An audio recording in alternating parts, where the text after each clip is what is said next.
ಪಡುಬಿದ್ರಿ ಶ್ರೀ ಮಹಾಲಿಂಗೇಶ್ವರ ಮಹಾಗಣಪತಿ ದೇವಸ್ಥಾನದಲ್ಲಿ ಏಪ್ರಿಲ್ 23ರಿಂದ ಮೇ 4ರವರೆಗೆ ಪುನಃ ಪ್ರತಿಷ್ಠೆ, ಅಷ್ಟಬಂಧ ಬ್ರಹ್ಮಕಲಶಾಭಿಷೇಕ ಹಾಗೂ ವಾರ್ಷಿಕ ಮಹಾರಥೋತ್ಸವದ ಧಾರ್ಮಿಕ ವೈಭವ ಸಡಗರದಿಂದ ನಡೆಯುತ್ತಿದೆ. ಈ ಪವಿತ್ರ ಕಾರ್ಯಕ್ರಮದ ಅಂಗವಾಗಿ ದೇವಾಡಿಗ ಸಮಾಜದವರಿಂದ ನೂತನ ಪಂಚವಾದ್ಯಗಳು ಹಾಗೂ ವಿವಿಧ ಪೂಜಾ ಪರಿಕರಗಳ ಸಮರ್ಪಣೆ ಭಕ್ತಿಭಾವದಿಂದ ನೆರವೇರಿದೆ. ದೇವರಿಗಾಗಿ ಮಾಡುವ ಸೇವೆಯು, ಆ ಸೇವೆಗೆ ಬೇಕಾದ ಪರಿಕರಗಳನ್ನು ದೇವರೇ ನಮ್ಮಿಂದ ಸ್ವೀಕರಿಸುತ್ತಿರುವುದು ನಮ್ಮ ಭಾಗ್ಯ ಎಂಬ ಭಾವನೆ ಭಕ್ತರಲ್ಲಿ ವ್ಯಕ್ತವಾಗಿದೆ. ಶ್ರೀ ದೇವರಿಗೆ ಪ್ರಿಯವಾದ ಪಂಚವಾದ್ಯಗಳ ಸಮರ್ಪಣೆ ಈ ಉತ್ಸವದ ವಿಶೇಷ ಆಕರ್ಷಣೆಯಾಗಿದ್ದು, ಭಕ್ತರ ಮನಸ್ಸಿನಲ್ಲಿ ಅಪಾರ ಭಕ್ತಿ ಮತ್ತು ಆನಂದವನ್ನು ಮೂಡಿಸಿದೆ.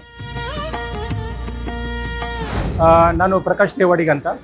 ನಾನು ದೇವಾಡಿಗ ಸಮಾಜದ ಪಡುಬಿದ್ರಿಯದ್ದು ಸ್ಥಾಪಕ ಅಧ್ಯಕ್ಷ ಆಗಿ ಇದ್ದೇನೆ. ಪಡುಬಿದ್ರಿ ದೇವಾಡಿಗ ಸಮಾಜದಿಂದ ಒಂದು ದೇವಸ್ಥಾನಕ್ಕೆ ಏನಾದರೂ ಒಂದು ಕೊಡಬೇಕನ್ನೋ ಉದ್ದೇಶದಿಂದ ನಾವೊಂದು ತೀರ್ಮಾನ ಮಾಡಿ ಎಲ್ಲ ನಮ್ಮ ಹಿರಿಯರೊಟ್ಟಿಗೆ ಸೇರಿ ಒಂದು ಅವರ ಅಭಿಪ್ರಾಯ ತಗೊಂಡ್ಬಿಟ್ಟು ಎಲ್ಲರೂ ಸೇರಿ ಒಂದು ದೇವಸ್ಥಾನಕ್ಕೆ ನಮ್ಮದು ಏನು ದೇವ ಕಾರ್ಯ ನಾವು ಮಾಡ್ತಿದ್ದೇವೆ, ಈ ಪಂಚವಾದ್ಯ ಇದರ ಬಗ್ಗೆ, ಅಂದರೆ ಇದರಲ್ಲಿ ನಿಮಗೆ ದಿಡಿಂಬು ಬರುತ್ತೆ, ಡೋಲಂಟೆ ಬರುತ್ತೆ, ಮತ್ತು ವಾದ್ಯ ಬರುತ್ತೆ, ಅದೇ ಥರ ನಿಮಗೆ ಇಲಾಲ್ ಬರುತ್ತೆ, ಜೀಟಿಗೆ ಬರುತ್ತೆ, ಅದೇ ಥರ ನಿಮಗೆ ಚೆಂಡೆ ಬರುತ್ತೆ, ತಾಳ ಬರುತ್ತೆ, ಅದೇ ಥರ ತುಂಬ ಸಾಧಾರಣ 18 ಐಟಮ್ಸ್ಗಳು ನಾವು ಇಲ್ಲಿ ದೇವಸ್ಥಾನಕ್ಕೆ ಕೊಡ್ತಾ ಇದ್ದೇವೆ. ಓಕೆ, ಇದೊಂದು ಅದಲ್ಲದೆ ನಿಮಗೆ ದೇವಸ್ಥಾನಕ್ಕೆ ಸಂಬಂಧಪಟ್ಟದ್ದು ನಿಮಗೆ ಯಾವುದು ನೈವೇದ್ಯ ಮಾಡುವಂಥದ್ದು ಅದೆಲ್ಲ ನಾವು ನಮ್ಮ ದೇವಾಡಿಗ ಸಮಾಜ ಕೊಡಬೇಕಂತ ತೀರ್ಮಾನ ಮಾಡಿ, ಆ ಪ್ರಕಾರ ನಾವು ಪ್ರತಿಯೊಂದು ಮನೆಯಿಂದ ಪ್ರತಿಯೊಂದು ಊರಿಂದ ಅಲ್ಲಿ ಪಡುಬಿದ್ರಿ ನಿಮಗೆ ನಡಸಾಲು ಬರುತ್ತೆ, ಅದೇ ಥರ ಪಾತಿಬೆಟ್ಟು ಬರುತ್ತೆ, ಬೇಂಗ್ರೆ ಬರುತ್ತೆ, ಈ ಥರ ಬರುತ್ತೆ.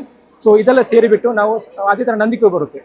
ಈ ಗ್ರಾಮದ ಎಲ್ಲ ನಾವು ಮನೆಯವರನ್ನು ಸಂಪರ್ಕ ಮಾಡಿ ಪ್ರತಿ ದೇವಸ್ಥಾನಕ್ಕೆ ಒಂದು ಪಂಚವಾದ್ಯ ಕೊಡಬೇಕಂತ ತೀರ್ಮಾನ ಮಾಡಿ, ಆ ಪ್ರಕಾರ ಇವತ್ತು ನಾವು ಈ ಪಂಚವಾದ್ಯನನ್ನು ದೇವರ ಸನ್ನಿಧಿಯಲ್ಲಿ ಅರ್ಪಣೆ ಮಾಡ್ತಿದ್ದೇವೆ.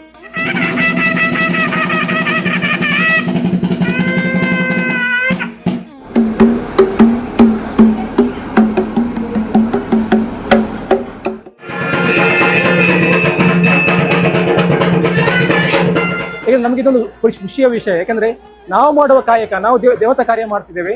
ಈ ದೇವತಾ ಕಾರ್ಯ ದೇವರಿಗೆ ಸಂಬಂಧಪಟ್ಟ ವಸ್ತುವನ್ನು ನಾವೇ ಕೊಡ್ತಾ ಇರೋದಂದ್ರೆ ನಮಗೆ ಖುಷಿಯ ವಿಷಯ, ಯಾಕಂದ್ರೆ ನಮ್ಗೆ ಹೆಮ್ಮೆಯ ವಿಷಯ. ಇದೊಂದು ದೇವರಿಗೆ ಸಮರ್ಪಣಾ ಭಾವ ನಮ್ಗೆ ಬರ್ತಾ ಇದೆ. ಈ ದೇವರ ನಮ್ಮ ಸಮಾಜವರಿಗೆ ಕೆಲಸ ಮಾಡೋದು, ದೇವರಿಗೆ ಸಮಾಜವರಿಗೆ ಕೆಲಸ ಮಾಡ್ತಿರೋದು, ಆ ಒಂದು ಉದ್ದೇಶದಿಂದ ನಾವು ಇದು ಪಂಚವಾದ್ಯ ಕೊಡ್ತಾ ಇದ್ದೇವೆ. ಇದೊಂದು ನಮಗೆ ಅಭೂತಪೂರ್ವ ಕ್ಷಣ. ಆಕ್ಚುಲಿ ನಮಗೆ ಇದು ಇಂದು ಜೀವನದಲ್ಲಿ ಸಿಗ್ಲಿಕ್ಕಿಲ್ಲ ಇಂಥ ಕ್ಷಣಗಳು.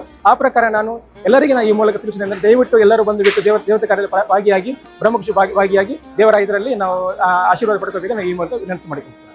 ಧನ್ಯವಾದಗಳು.